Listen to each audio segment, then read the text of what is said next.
بسم الله الرحمن الرحيم الحمد لله رب العالمين والعاقبة للمتقين والصلاة والسلام على سيد المرسلين سيدنا محمد وعلى آله وصحبه أجمعين أما بعد.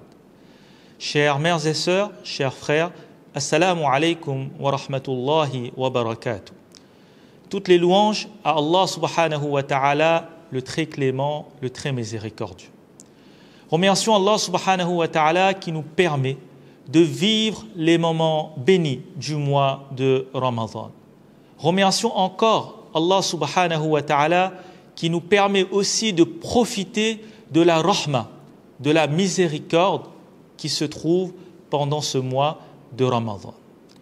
Et vous savez, mères et sœurs et frères, une des manifestations de cette miséricorde, eh bien, c'est la lecture du Coran qu'on peut faire durant le mois de Ramadan. C'est pourquoi, mon frère, ma sœur, si tu n'avais pas l'habitude de lire le Coran avant le mois de Ramadan, eh bien, saisis l'occasion inespérée qui t'a été offerte d'ouvrir le livre d'Allah, de continuer à lire le Coran et de rester sur cette voie même après le mois de Ramadan.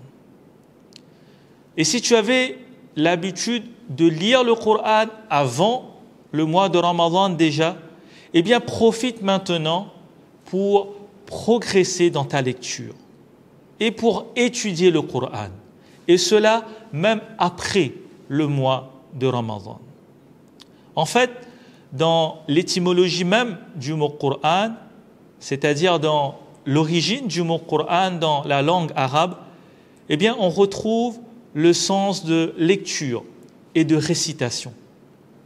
C'est donc une indication claire que le Coran est bien un livre qui est destiné à être lu. De plus, ce livre, eh bien vous savez, ce n'est pas n'importe quel livre, mais c'est le livre d'Allah, c'est la parole d'Allah. Il est donc facile de comprendre que celui qui lira le Coran, eh bien Allah subhanahu wa ta'ala aimera cette personne. Allah subhanahu wa ta'ala ainsi déverse son amour sur cette personne qui est en train de lire son livre, cette personne qui est en train de réciter sa parole. Aussi, mères et sœurs et frères, quelles sont les vertus, les récompenses qui sont associées à la lecture du Coran? Eh bien, tout d'abord, dans un hadith bien connu, rapporté par Ibn Mas'ud, radiyallahu anhu, l'envoyé d'Allah sallallahu alayhi wa sallam a dit: Man qara'a harfan min kitabillah falahu bihi hasana wal hasanatu bi'ashri amthaliha. Le prophète sallallahu alayhi wa sallam nous dit en ce sens: celui qui récite une seule lettre du Coran aura à son actif une bonne action. Et la bonne action lui sera comptée pour 10. C'est-à-dire que pour la lecture d'une seule lettre du Coran, on aura 10 récompenses. Et le prophète sallallahu alayhi wa sallam dit ensuite: La aqulu alif lam mim harfun, walakin alifun harfun, wa lamun harfun, wa mimun harfun. Le prophète sallallahu alayhi wa sallam nous dit en ce sens: je ne dis pas qu'alif lam mim constitue une seule lettre, mais bien qu'alif est une lettre, lam est une lettre et mim est une autre lettre. Ainsi, la récitation de chaque lettre du Coran amène 10 récompenses. Et celui qui lit alif lam mim aura donc la récompense de 30 bonnes actions au total. À travers ce hadith, mères et sœurs et frères, le prophète sallallahu alayhi wa sallam nous a montré ainsi comment les récompenses sont multipliées pour chaque lettre du Coran. Et les commentateurs nous expliquent par ailleurs que les récompenses citées ici pour la lecture sont même indépendantes de la compréhension des mots. En effet, le prophète sallallahu alayhi wa sallam nous a expliqué les récompenses de chaque lettre du Coran en citant comme exemple les huruf muqatta'at. Et les huruf muqatta'at, vous savez, ce sont les lettres isolées que l'on retrouve au début de certaines sourates. Des lettres que l'on retrouve au début de certaines sourates et qui se lisent d'ailleurs de façon séparée, comme Alif Lam Mim justement, ou encore Alif Lam Ra, Sad, Hamim, Noun, etc.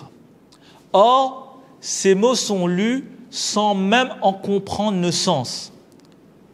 Et le hadith nous a montré qu'on obtient 10 récompenses en lisant chacune de ces lettres. Donc nous voyons bien que les récompenses liées à la lecture du Coran qui ont été citées dans ce hadith ne dépendent pas de la compréhension des mots. Et en plus, mes sœurs et frères, lorsqu'on va lire le Coran durant le mois de Ramadan, eh bien le mérite de notre lecture sera amplifié. C'est pourquoi lire le Coran pendant le mois de Ramadan est un moyen extraordinaire de remplir notre compte de bonnes actions. Et retenez que c'est surtout une formation qui va vous permettre aussi de continuer à lire le Coran, Inch'Allah, après le mois de Ramadan. Et même si nous éprouvons des difficultés au niveau de la lecture du Coran, par exemple, nous avons des problèmes d'élocution, des difficultés de reconnaissance des lettres, etc. Eh bien, cela ne doit en aucun cas nous décourager. Pourquoi ? Eh bien, parce que le prophète sallallahu alayhi wa sallam lui-même nous a enseigné que la personne qui récite le Coran, malgré la difficulté que cela représente pour elle, eh bien, cette personne aura une double récompense. En fait, le prophète sallallahu alayhi wa sallam nous dit dans un hadith « Alladhi yaqra'u al-Qur'an wa huwa mahirun bihi ma'a as-safarati al-kirami al-barara » Celui qui lit le Coran, nous dit le prophète sallallahu alayhi wa sallam, et qu'il en est expert, c'est-à-dire qu'il est expert dans la lecture du Coran, alors il sera avec les nobles anges messagers obéissants. Donc nous voyons tout d'abord que celui qui excelle dans la lecture du Coran, c'est-à-dire celui qui maîtrise parfaitement la lecture, aura un statut particulier auprès d'Allah subhanahu wa ta'ala. Et ensuite, le prophète sallallahu alayhi wa sallam nous explique « Walladhi yaqra'u al-Qur'an wa yatata'u fihi wa huwa alayhi shaqqun lahu ajran » Et celui qui lit alors qu'il a des difficultés et qu'il hésite, eh bien le prophète sallallahu alayhi wa sallam nous dit « Il aura une double récompense. » Ainsi, mon frère, ma sœur, même si tu rencontres des difficultés pour lire, eh bien, n'abandonne pas. Au contraire, continue tes efforts. Tu auras une récompense d'une part pour ta lecture et d'autre part, tu auras une récompense pour l'effort que tu mets en œuvre face à cette difficulté. C'est la raison pour laquelle, eh bien, quel que soit ton niveau dans la lecture, eh bien, lis le Coran. Lis le Coran et fais des efforts. Mères et sœurs et frères, arrêtons-nous un instant. Arrêtons-nous un instant et pose-toi la question. Est-ce que tu ne passes pas au moins 5 minutes entre chaque salat avec ton téléphone, c'est-à-dire 25 minutes au moins par jour? Eh bien, si on prenait ces 5 minutes avant chaque salat ou après chaque salat pour se connecter cette fois-ci avec Allah subhanahu wa ta'ala à travers le Coran, pour réciter la parole d'Allah subhanahu wa ta'ala, qui est la meilleure des paroles, eh bien, en 25 minutes, justement, dans la journée, on pourrait facilement terminer la lecture d'un juz, la récitation d'un sipara par jour. C'est pourquoi, mères et sœurs et frères, profitons de ces instants précieux du mois de Ramadan qu'il nous reste. Profitons de ces instants qu'il nous reste pour lire le Coran, pour étudier le livre d'Allah subhanahu wa ta'ala. et pour prendre de bonnes résolutions, de façon à continuer à lire, à étudier le Coran après le mois de Ramadan. Et ainsi, avec la permission d'Allah subhanahu wa ta'ala, eh bien, tout comme le saum, tout comme le jeûne, eh bien, le Coran aussi intercédera pour nous, incha'Allah, le jour de Qiyamah, le jour du jugement. En effet, dans un hadith rapporté par Abdullah ibn Umar, radiyallahu anhu, le prophète sallallahu alayhi wa sallam nous a dit: As-siyam wal-Qur'an yashfa'ani lil-'abdi yawm al-qiyamah. Les jeûnes et le Coran intercéderont pour le serviteur le jour du jugement.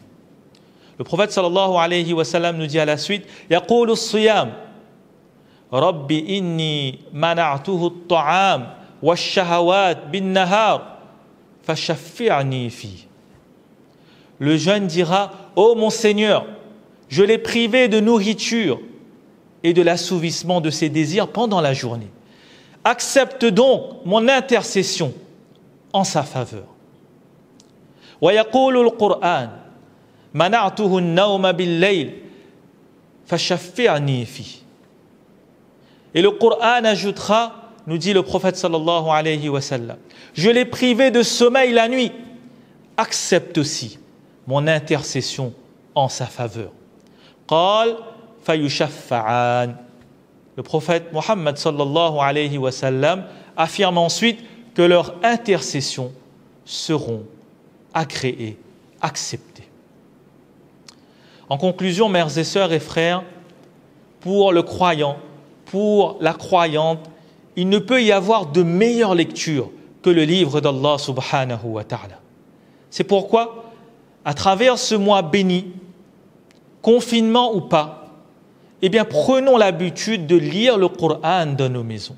Prenons l'habitude de lire le livre d'Allah subhanahu wa ta'ala dans nos maisons. D'une part, la lecture du Coran va faire descendre la rahma, la miséricorde d'Allah subhanahu wa ta'ala, et va amener la tranquillité, incha'Allah.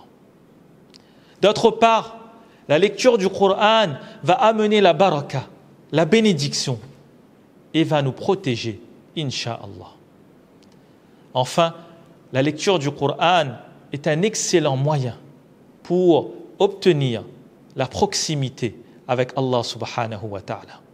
Qu'Allah subhanahu wa ta'ala nous donne l'envie et le tawfiq de lire et d'étudier le Coran toute notre vie. Qu'Allah subhanahu wa ta'ala nous permet aussi de méditer sur la parole d'Allah, de comprendre le Coran afin de le mettre en pratique. Amin ya Rabbal Alamin. Je vous remercie pour votre attention. Barakallahu fikum.